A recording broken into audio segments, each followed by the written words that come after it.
Le 16 décembre 2017, des images de l'US Navy créent la sidération parmi la population américaine. Jusque-là classées secret défense, 3 vidéos d'objets volants non identifiés filmés par des F-18 sont révélées au public. Elles seront authentifiées par le Pentagone en avril 2020. La première vidéo remonte à novembre 2004. Elle est filmée par une patrouille à proximité du porte-avions américain Nimitz. Sur ces images, un objet en forme de gélule effectue des manœuvres qui défient les lois de la physique. Ce sont les radars du navire de guerre USS Princeton qui confirment la présence de plusieurs objets ce jour-là. Une patrouille de F-18 est immédiatement envoyée sur place et filme l'un de ces objets volants non identifiés. Dans le jargon militaire et scientifique, on les appelle PAN, pour phénomènes aérospatiaux non identifiés. Dans le même temps, le très sérieux New York Times révèle l'existence d'un programme secret. Tonight, CNN has learned the Pentagon had a secretive program to research UFOs like the one Fravor spotted. The project was called the Advanced Aviation Threat Identification Program, run by an official named Luis Elizondo. Tens of millions of dollars for the project were pushed through by former Senate Majority Leader Harry Reid. I was a leader of the Senate at the time, and I went and talked to Senator Inouye from Hawaii, Senator Stevens from Alaska. They were the 2 leading members of the Appropriations Committee that determined where money would be spent for defense. They also controlled what is called the dark money, the black money, that didn't show up anyplace. It was secretive, it was classified. And so I asked them to meet in a secure room in the United States Capitol. And I said, gave them a little bit of background. I said, I want to spend some money trying to figure out what the hell is this all about. Ces révélations sont reprises par tous les médias américains. La divulgation de l'existence d'un programme secret à 22 millions de dollars pour étudier les ovnis est prise très au sérieux. Alain Juillet est l'ancien directeur des renseignements des services secrets français, la DGSE. Le fait que ce soit un sénateur américain qui ait demandé, qui ait insisté pour qu'il y ait cette enquête, montre quand même que ça correspond à une vraie problématique.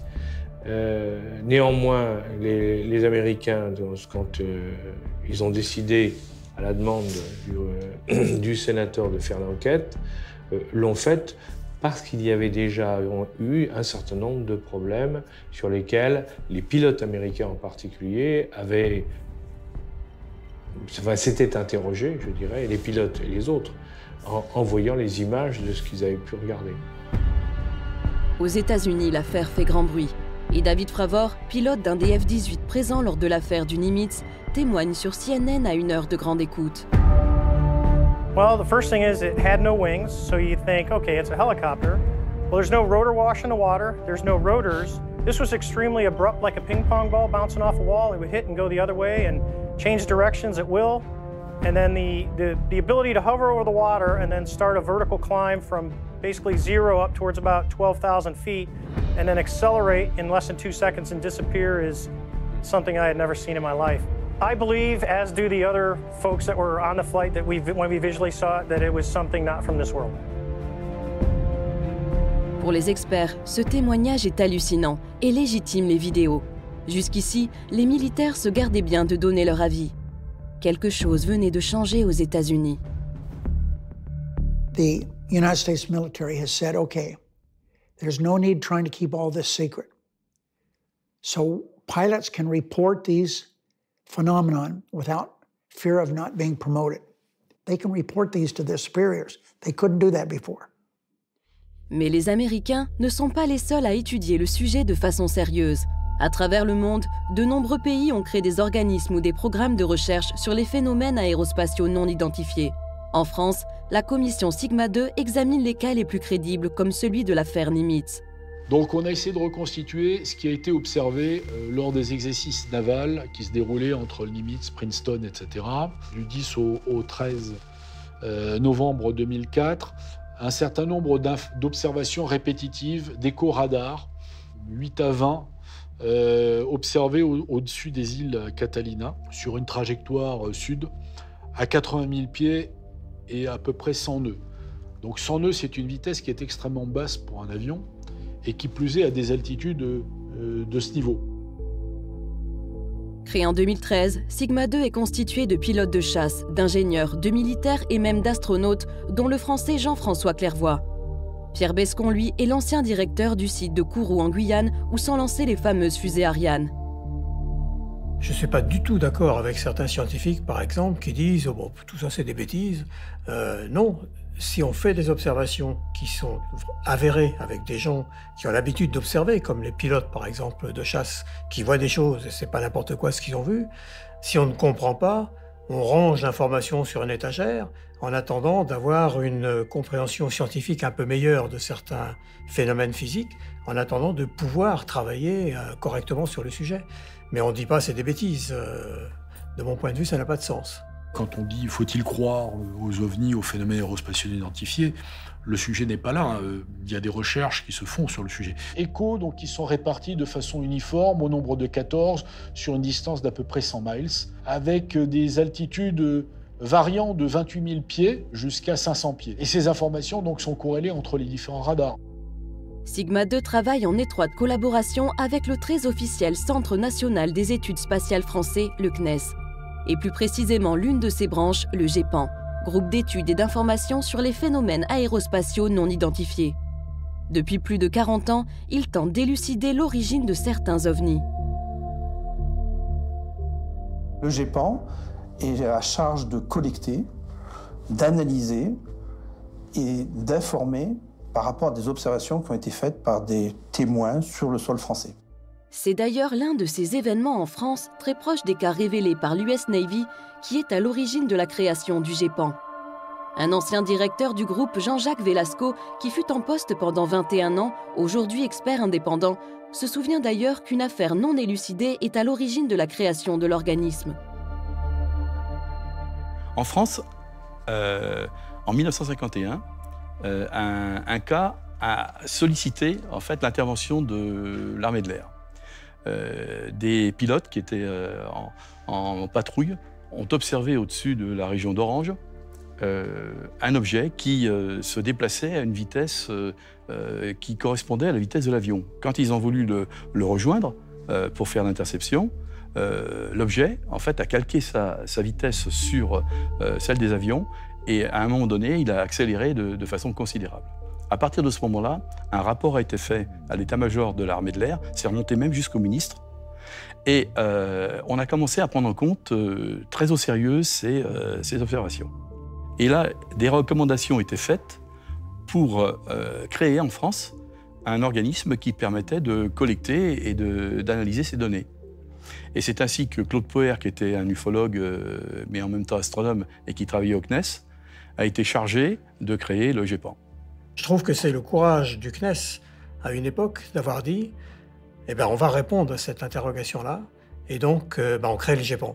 Et ça, c'était très courageux, parce que précisément, c'est une approche qui est scientifique. Il y a des phénomènes observés qu'on ne comprend pas. Eh ben, on va interroger les gens qui observent les choses, et puis on va regarder si on peut étudier cette question-là, on va regarder si on peut répondre à cette préoccupation. Ça, c'est une démarche scientifique. Donc la première patrouille, en fait, est envoyée à peu près 60 miles du Nimitz. Il y a l'observation d'une trace d'écume au niveau de l'eau. L'un des F-18 donc, va engager une manœuvre de descente rapide au contact de cette zone d'écume. Et donc l'objet décrit comme un grand tic-tac va changer de position et va grimper. Donc voilà, il y a une manœuvre qui pourrait sembler intelligente. Bon, suite des opérations, ce n'est que la troisième vague de F-18 qui, elle, est équipée de caméras infrarouges, qui va rallier le point, qui va en faire ces fameux enregistrements. Voilà. Et derrière les images, ce sont surtout les commentaires stupéfaits des pilotes de l'US Navy qui interpellent.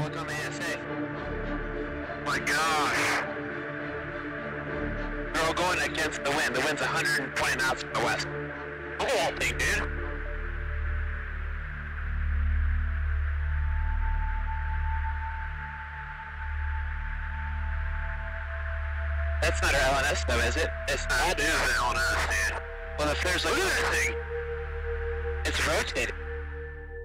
Là, on est dans quelque chose, c'est indiscutable, si vous voulez. Il y a le pilote qui l'a vu, il y a les caméras qui ont filmé, il y a le tour de contrôle qui a identifié aussi, mais il y a plein de choses. Là, il y a un problème. Un certain nombre de cas montrent à l'évidence qu'il y a une interaction vis-à-vis notamment des avions. Et ça, c'est tout à fait démontré. Quand vous prenez le nombre de cas aéronautiques à l'échelle mondiale, de cas officiellement recensés, vous êtes sur un chiffre de l'ordre de à peu près 2000 cas. Sur les 140 cas qui sont retenus, on a tout à fait les stéréotypes de ce qui est raconté depuis 1947, à savoir des objets qui ont des vitesses qui peuvent aller de 0 jusqu'à des vitesses de 10 000 et 20 000 km/h, enregistrées par les radars, des accélérations absolument phénoménales, des trajectoires qui ne correspondent absolument pas à des trajectoires que pourraient faire des avions, à savoir tourner autour des avions, avoir des trajectoires à la verticale puis brutalement partir à l'horizontale. What I say is this. We originally thought these were confined to the air, but that's not what we know now. There have been very unusual occurrences in the water, in the ocean. Not once, but numerous times now. People are reporting strange things happening to ships. Sometimes their communications is terminated. So yes, I think it's extremely important that we do everything we can to find out what this is all about.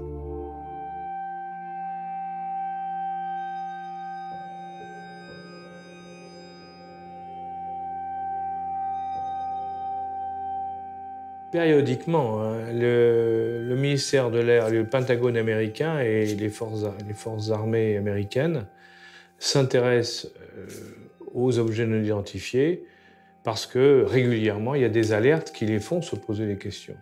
Et pour les militaires, c'est très inquiétant parce que lorsque vous êtes militaire, vous avez besoin de savoir ce que vous avez en face. Donc si vous avez quelque chose que vous ne maîtrisez pas, que vous ne comprenez pas, évidemment, il est logique qu'on essaie de comprendre, donc de lancer des commissions d'enquête et d'essayer de savoir ce qui a pu se passer dans les cas qui ont été observés. Et ces inquiétudes ne datent pas d'hier. Depuis la fin de la Seconde Guerre mondiale, les autorités américaines ont lancé plusieurs commissions d'enquête sur ces phénomènes. En particulier, le projet Blue Book, autrefois dirigé par le célèbre astronome Joseph Allen Hynek. Ce scientifique ne croyait pas aux ovnis. Mais au bout de plusieurs années d'études, il a fini par douter, et même par valider la réalité de ces phénomènes inexplicables. À cette époque, les forces armées américaines elles-mêmes sont déjà contraintes de communiquer sur ces affaires très spéciales.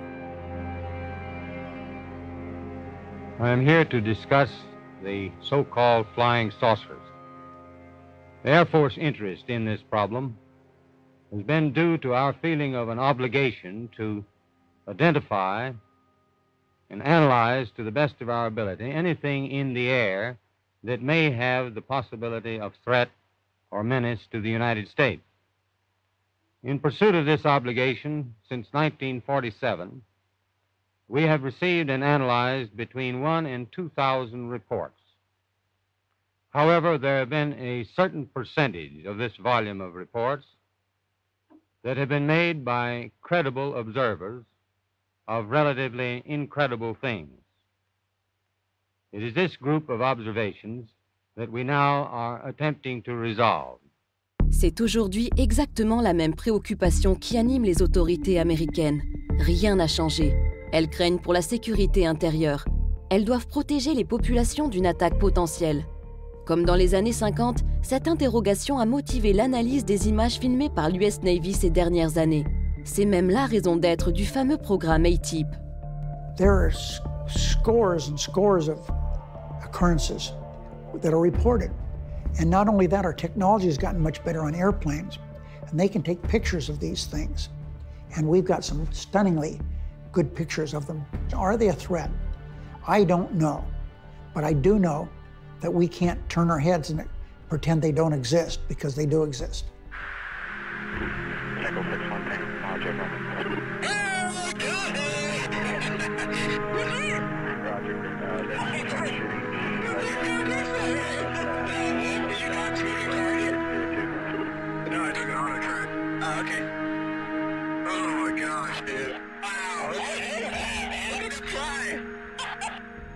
Après la Deuxième Guerre mondiale, beaucoup de gens ont pensé, les Américains pensaient que les Russes étaient derrière les objets volants non identifiés en disant eh bien, si les Russes ont trouvé de nouvelles technologies et les utilisent pour nous espionner.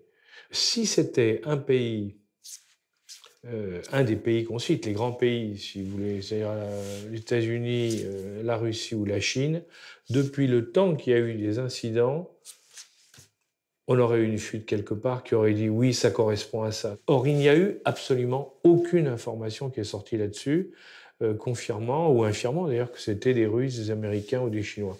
Donc moi, je n'y crois pas. Je pense que c'est autre chose. Autre chose, mais quoi? Si les instances ont placé se posent des questions, des civils aussi cherchent. C'est justement la vocation du MUFON. Ce réseau de scientifiques et d'ingénieurs collecte depuis les années 50 une masse de témoignages sur l'ensemble du territoire américain. Il a même une antenne en France. Il dispose aujourd'hui d'un maillage considérable, un réseau d'enquêtes réparti dans chaque État. Le MUFON est pris très au sérieux, y compris par le gouvernement. C'est même l'un de leurs rapports qui a suscité l'intérêt du sénateur Harry Reid et motivé la création du fameux programme ATIP. Based on the information in the MUFON database, that information was used to justify to Congress funding for the Advanced Aerospace Threat Identification Program, which is what was revealed in the December 16, 2017 Times front page article about the Pentagon's secret UFO development. It was the MUFON data that was used to justify getting that program in place. 10 years later, when the story broke on the front page of the New York Times, that was really the beginning of disclosure, in my opinion, for this being a real phenomenon and for people paying attention to it. Divulgation. Le mot est lâché. Cette révélation est-elle involontaire ou organisée? En effet, depuis le 16 décembre 2017, des officiels militaires ou politiques font des apparitions régulières dans les médias.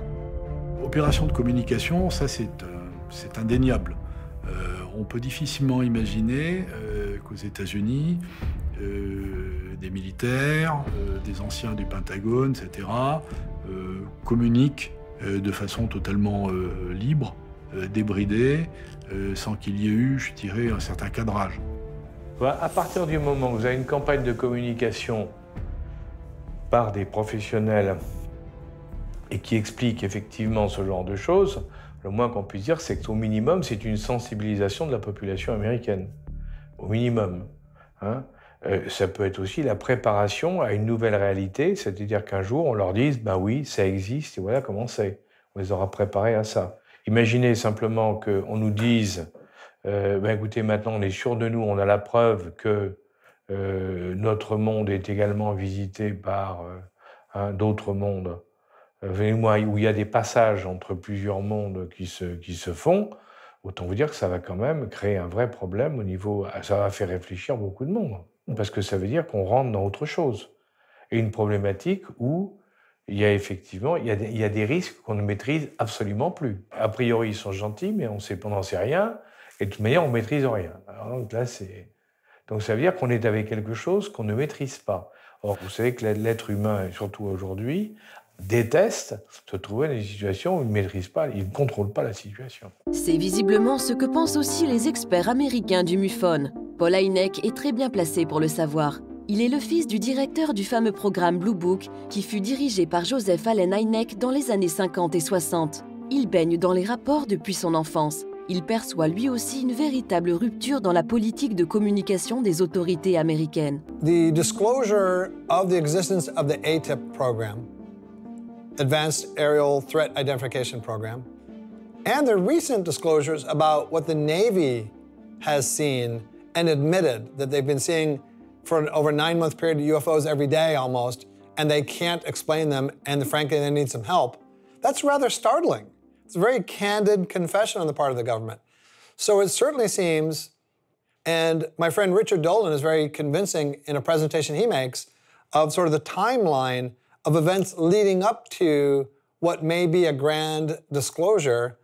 There certainly seems to be activity by the US government recently that's consistent with that of a government that's acclimating the populace to a potential grand disclosure.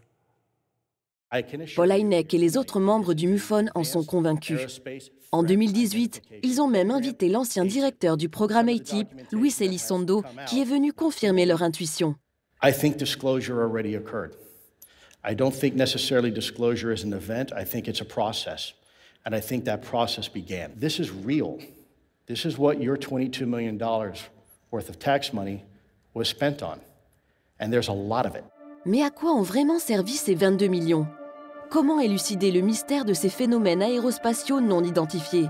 Quelles études précisément ont mené les Américains dans le cadre du programme ATIP ? Ces travaux ont été essentiellement menés par Bigelow Aerospace, une société dirigée par Robert Bigelow, un homme d'affaires aux idées bien arrêtées qui est convaincu de l'existence de la vie extraterrestre. I'm absolutely convinced. That's all there is to it. Do you also believe that UFOs have come to Earth? There has been and is an existing presence, an ET presence. Where exactly? It's just like right under people's noses. Oh my gosh. Wow. Pourquoi le sénateur Reid a-t-il décidé de travailler avec Bigelow Aerospace ? Un choix qui peut paraître surprenant et qui d'ailleurs lui fut reproché par certains. Il se justifie aujourd'hui. I wanted to spend this money. As I indicated, $22 million.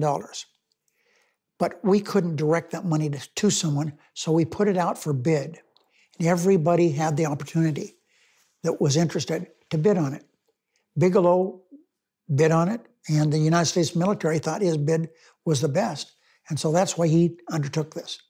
And he did it for a number of reasons. First of all, he was been interested in these objects for many, many years.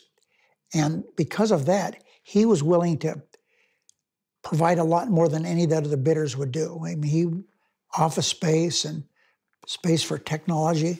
He did a good job of preparing for his bid, and he got the bid, and I'm glad he did. Alors, sur quel domaine la société Bigelow Aerospace a-t-elle travaillé ? Sur ce document récemment déclassifié de la DIA, le département du renseignement militaire américain, on découvre les recherches menées par la firme. Au total, 38 sujets d'études très complexes qui concernent des technologies futuristes et non maîtrisées aujourd'hui. Par exemple, l'antigravitation, la propulsion nucléaire dans le spatial, la recherche des trous de verre permettant de pénétrer des univers parallèles, l'énergie négative ou encore la magnéto-hydrodynamique. Ce n'est pas un hasard si ces recherches de pointe ont été menées par Bigelow Aerospace.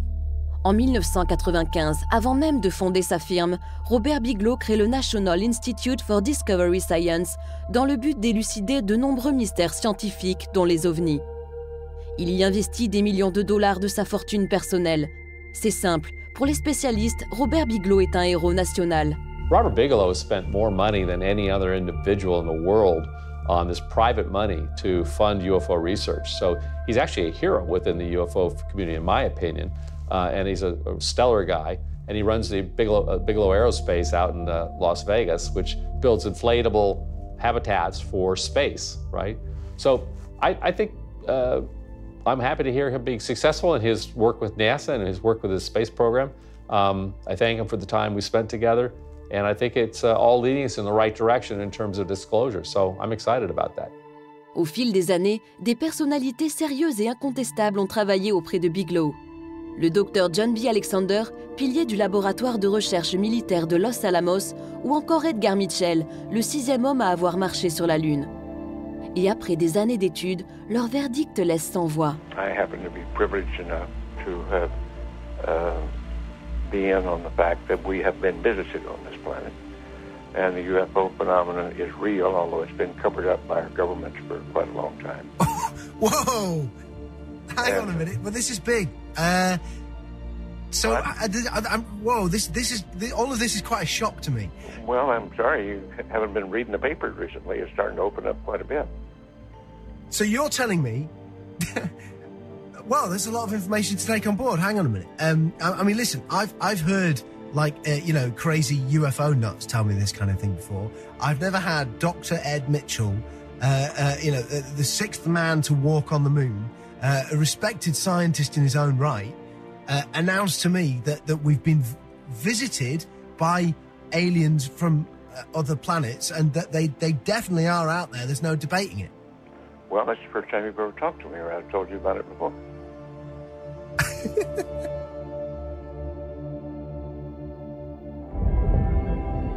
Et pour Edgar Mitchell, comme pour d'autres spécialistes, le nucléaire aurait un lien très étroit avec le phénomène. Les tests nucléaires, il faut le savoir, c'est quelque chose quand même qui est effrayant, parce que 540 bombes nucléaires ou thermonucléaires qui ont été balancées dans l'atmosphère, c'est énorme.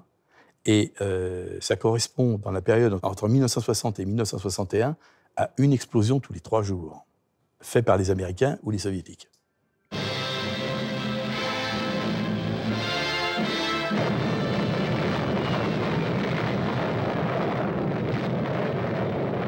This is atomic energy.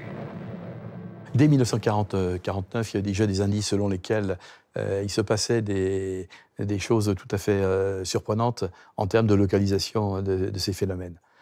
Les sites stratégiques nucléaires, en particulier, étaient survolés.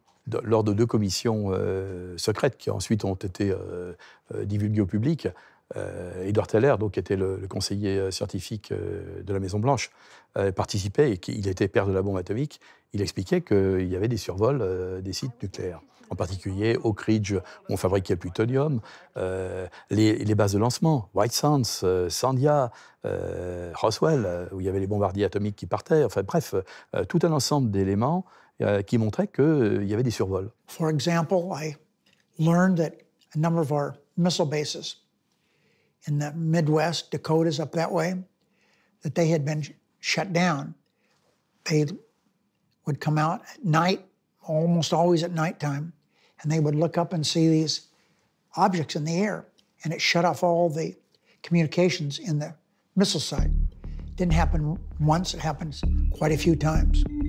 L'un des cas les plus troublants se déroule en 1967 au-dessus de la base de Malmstrom dans le Montana. Nous avons retrouvé l'un des derniers témoins de ces événements. Comme les autres témoins, il a gardé le silence pendant 30 ans avant que l'affaire ne s'ébruite finalement. Le lieutenant Robert Salas était en charge du lancement des missiles nucléaires Polaris. It was an underground facility, about 60 feet underground. My commander's name was Fred Mywald.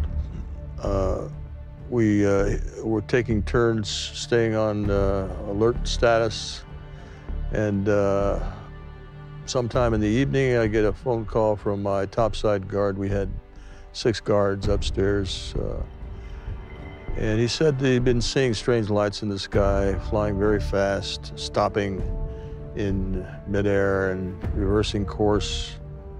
He couldn't hear any engine noise, strictly lights in the sky. But they were very strange lights. He didn't think they were airplanes. He was screaming into the phone, babbling, telling me that there was some orange, reddish light hovering above the front gate. And he had all the guards out there with their weapons and asked me what he should do. And of course, I was shocked by this report.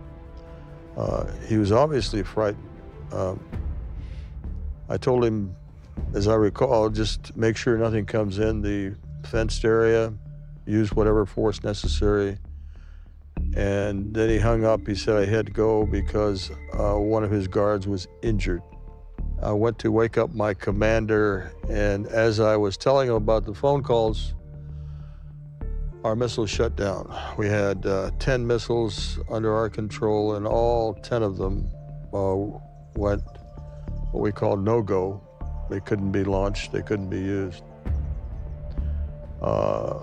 So that's basically the story. Of course, we reported it to command post. Certains vont même beaucoup plus loin et n'hésitent pas à parler officiellement d'extraterrestres en mission commandée. Paul Hellyer a été pendant 3 ans le ministre de la Défense du Canada. During the Cold War, 1961, there were about 50 UFOs in formation flying south from Russia to across Europe. And the Supreme Allied Commander was very concerned and about ready to press the panic button when they turned around and went back over the North Pole. So they decided to do an investigation, and they investigated for 3 years, and they decided that with absolute certainty that 4 different species, at least, had been visiting this planet for thousands of years. So that's, we have a long history of UFOs, and of course, there's been a lot more activity in the last few decades since we invented the atomic bomb, and they're very concerned about that and the fact that we might use it again. And because the whole cosmos is a unity, and it affects not just us, but other people in the cosmos, they're very much afraid that we might be stupid enough to start using atomic weapons again, and this would be very bad for us and for them as well. Lui, il dit clairement, les extraterrestres existent, ils sont là, ils sont venus nous empêcher, etc. Moi, j'en suis pas là. Je dis simplement qu'il y a des phénomènes, des objets qui sont contrôlés et qui nous mettent en face d'un certain nombre de choses. Est-ce que c'est un signal? Je dirais simplement sur le plan scientifique, pour que les choses soient très claires. Nous, on est capable aujourd'hui, avec des satellites, de détecter des explosions de supernovas qui se trouvent à des dizaines d'années-lumière. Pourquoi une civilisation qui serait plus en avance que nous n'aurait pas la capacité de détecter des explosions nucléaires qui se produisent sur Terre? Parce que l'explosion nucléaire, elle est dans le spectre électromagnétique, elle comporte tous les éléments du spectre électromagnétique. Ça va dans tout le domaine du spectre des micro-ondes, en passant par les ultraviolets et les infrarouges. Donc, par conséquent, ce signal, qui est un signal artificiel, il peut être détecté de très loin. Et est-ce que ce serait en relation, effectivement, avec le fait qu'il y a eu énormément d'observations qui ont été faites au-dessus des sites nucléaires? La question demeure. En France, Michael Vaillant, expert data consultant auprès du GEPAN depuis plus de 12 ans, fait clairement le lien entre apparition d'OVNI et survol d'installations civiles et militaires en France dans une étude qu'il a publiée sous l'égide de l'Université de Toulouse. On a travaillé avec le laboratoire de mathématiques de Toulouse. On a fait une étude mathématique en 2015 qui a permis de montrer qu'il y avait une significativité statistique importante entre la répartition des phénomènes inexpliqués et les centrales nucléaires, mais aussi avec les sites pollués. Alors on peut s'interroger effectivement sur la nature de l'intelligence qui est responsable de ces observations, et on peut s'interroger dans ce cas-là aussi, pourquoi il y aurait des intelligences extraterrestres qui viendraient observer comme ça des sites nucléaires ou des sites pollués. C'est assez, a priori, ce serait assez étrange et savoureux. Que ce soit pour surveiller les humains qui jouent avec le feu nucléaire ou pour toute autre raison, ils sont désormais de plus en plus nombreux, politiques, ingénieurs, chercheurs, à oser parler clairement d'une intelligence non humaine. I can't speak on behalf of the government. Obviously, I'm not in the U.S. government anymore. My personal belief is that there is very compelling evidence that we may not be alone, whatever that means. The reason we had so much secrecy is people acknowledged that they couldn't understand what it was all about. And rather than make people afraid, they just ignored it, hoping it would go away. But it hasn't gone away. And now they're being forced to do something about it because there are so many occurrences now, because people who are flying airplanes are no longer afraid of telling people what they saw. Ceux qui le prennent le plus au sérieux aujourd'hui, ce sont les scientifiques, parce qu'ils disent qu'il y a quelque chose. D'où viennent-ils, hein, et comment fonctionnent-ils? C'est ça qui est intéressant. C'est pas imaginable autrement que par des technologies qui sont bien plus en avance que la nôtre. Donc on n'est pas en capacité de le faire, ça veut dire que ça vient d'ailleurs. Et si ça vient d'ailleurs, ben, ça vient de l'espace, obligatoirement. Une intelligence qui viendrait de l'espace. Ce qui faisait sourire la communauté scientifique pendant de longues années devient aujourd'hui un vrai sujet. Et pour cause, en 25 ans seulement, les astronomes ont découvert l'existence de 4000 exoplanètes. Des planètes pour certaines semblables à la Terre qui pourraient clairement abriter des formes de vie intelligentes. Et pourquoi pas une civilisation plus avancée que la nôtre.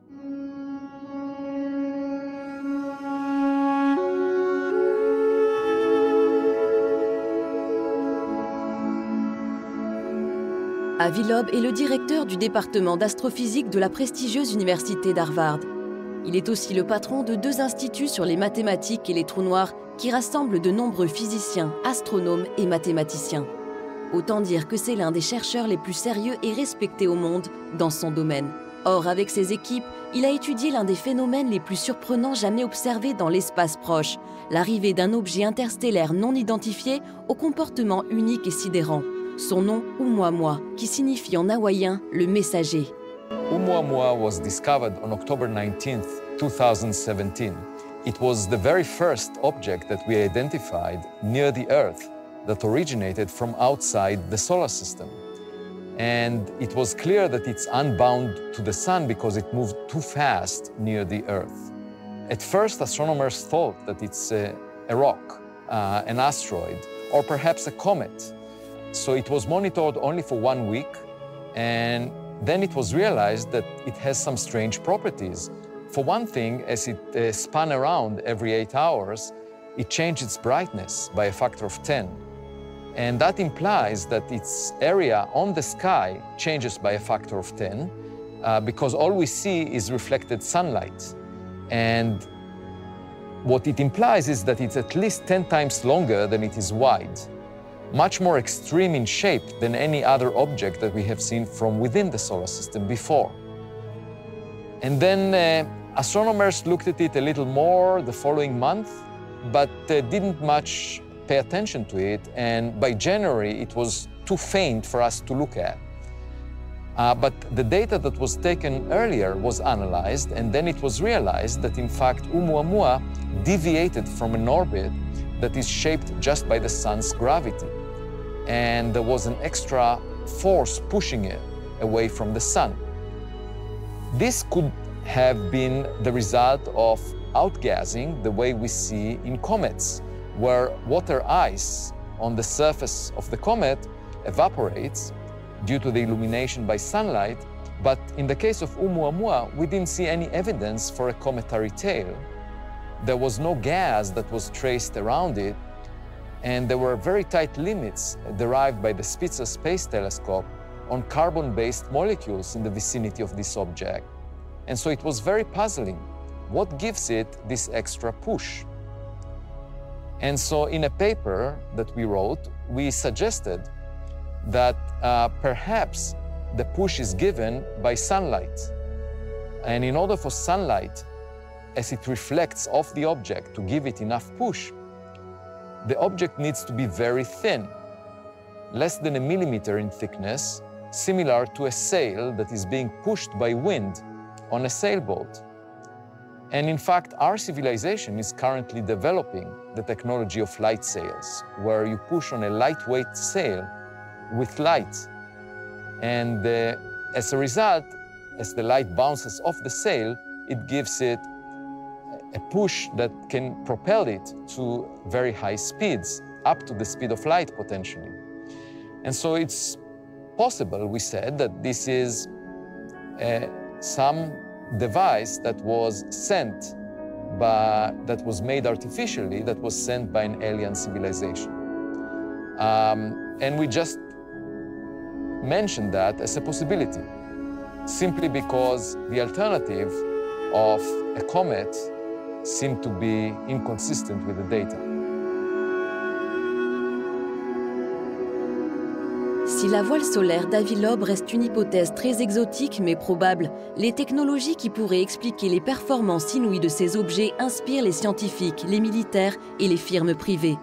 Alors, y a-t-il derrière ces programmes de recherche une véritable course pour les technologies de demain ? Alors, la technologie qui est utilisée par ces engins, apparemment en tout cas, est une technologie que nous ne maîtrisons pas. Parce qu'il est évident que si on trouvait la solution qui permet à un engin non identifié de se balader de vitesse zéro à vitesse extraordinaire et à évoluer n'importe comment, il est évident que ça intéresserait tout le monde. Parce que ça changerait le rapport à l'aviation de chasse, entre autres. Après tout, si on trouve quelque chose, ça peut aider la défense française. Donc on est toujours dans la même logique de dire, si on trouve quelque chose, ça peut nous aider à comprendre le phénomène et pourquoi pas à en tirer parti. Alors la firme Bigelow et le fameux programme américain à 22 millions de dollars avaient-ils pour but d'élucider ces phénomènes et technologies inconnues pour en tirer parti ? le sénateur à l'origine du programme semble l'affirmer. Do I believe that technologically the program we spent money on has been helpful? The answer is yes. Do we have any answers? Yes, we have answers, but not too many. I'm interested in science. I believe we have to know what causes these. Where do they come from? And I think we also have to do it to be competitive. Other countries, including France, have done work trying to figure this out. And I'm confident China has. I'm confident that Russia, which is run by former head of the KGB, I'm sure they're doing work on it. That's why I think that we need to do work on it, we as United States. Dans cette compétition, les Américains semblent donc bien partis. Si l'on reprend la liste des sujets d'études de la firme Bigelow, on constate de nombreux programmes sur des thématiques non maîtrisées aujourd'hui, mais dont les applications seraient révolutionnaires. Parmi les sujets les plus sensibles, l'antigravité, ou la capacité de s'affranchir des lois de la physique et notamment de la pesanteur. Faire voler un objet sans résistance physique ou sans être attiré au sol. Ces technologies futuristes nécessitent la conception de nouveaux matériaux. On les appelle métamatériaux. Récemment, une firme privée a signé un contrat de recherche et développement avec l'armée américaine sur ces technologies. En juin 2018, le docteur Al Puthoff, cofondateur de cette société et ancien participant du programme ATIP, fait à ce sujet des déclarations surprenantes. It was a multi-layered bismuth and magnesium sample. Bismuth layers less than a human hair. Magnesium samples about 10 times the size of human hair. Supposedly picked up in the crash retrieval of an advanced aerospace vehicle. Looks like it's been in a crash. À Las Vegas, au mois de juin 2018, le physicien Al Puthoff a laissé entendre que cet étrange objet de métamatériaux venait d'un crash d'OVNI. Mais il n'en est pas sûr.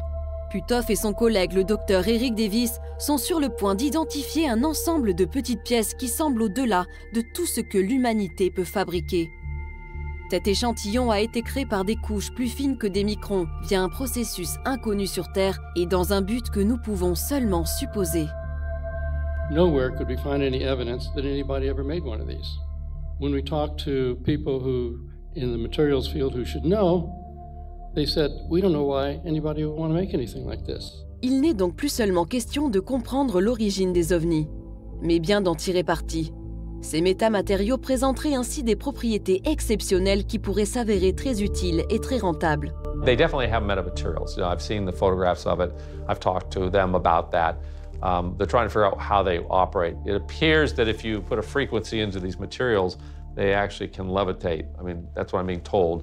I haven't seen it. I don't know the details behind it, but they're trying to understand exactly how these are created. It's a bismuth kind of a material, and it's stratified. So it's new stuff to us, and we're trying to figure out how it works.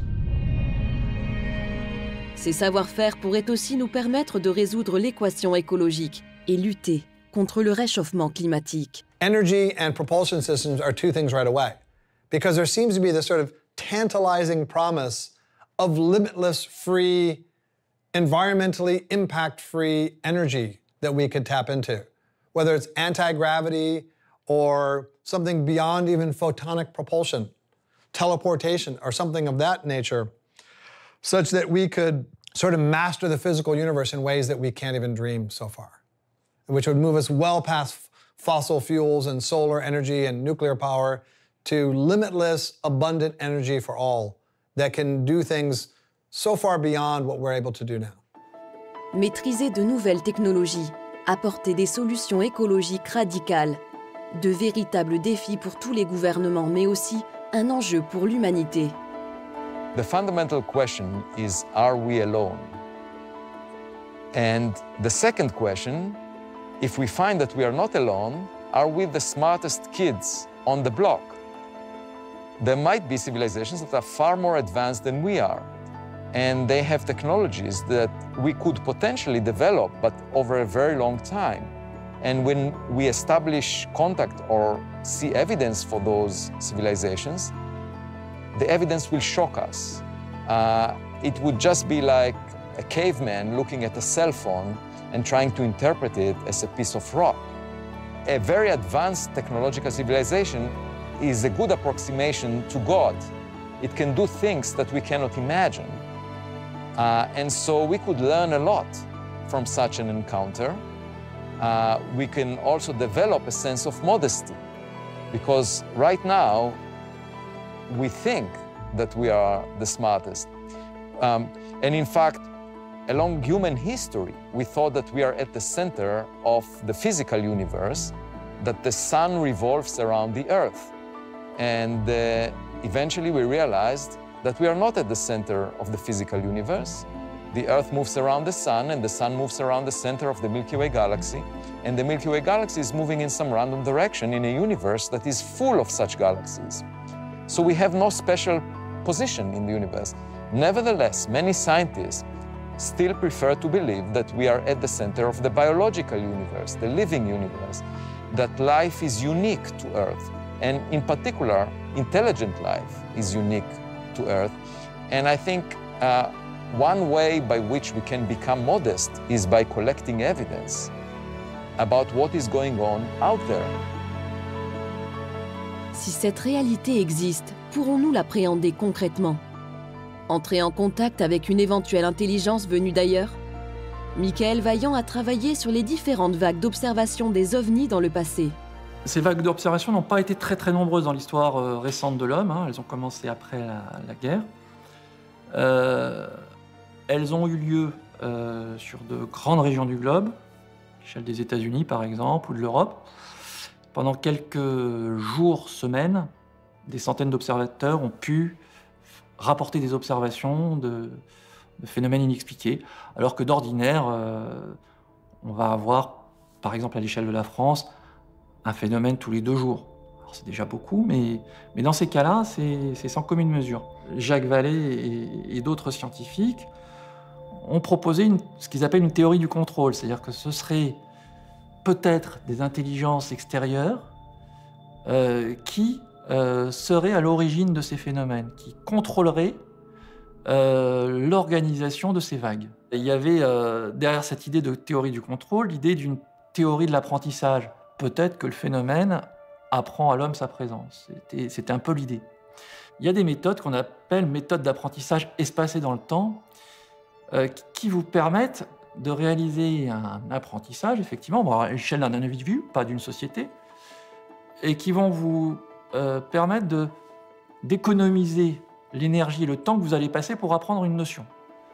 C'est-à-dire, je suis très feignant, je veux apprendre une liste de mots, eh ben, je veux économiser mon énergie. Plutôt que de répéter bêtement cette liste de mots de façon séquentielle tous les jours, je vais petit à petit espacer le temps entre mes apprentissages.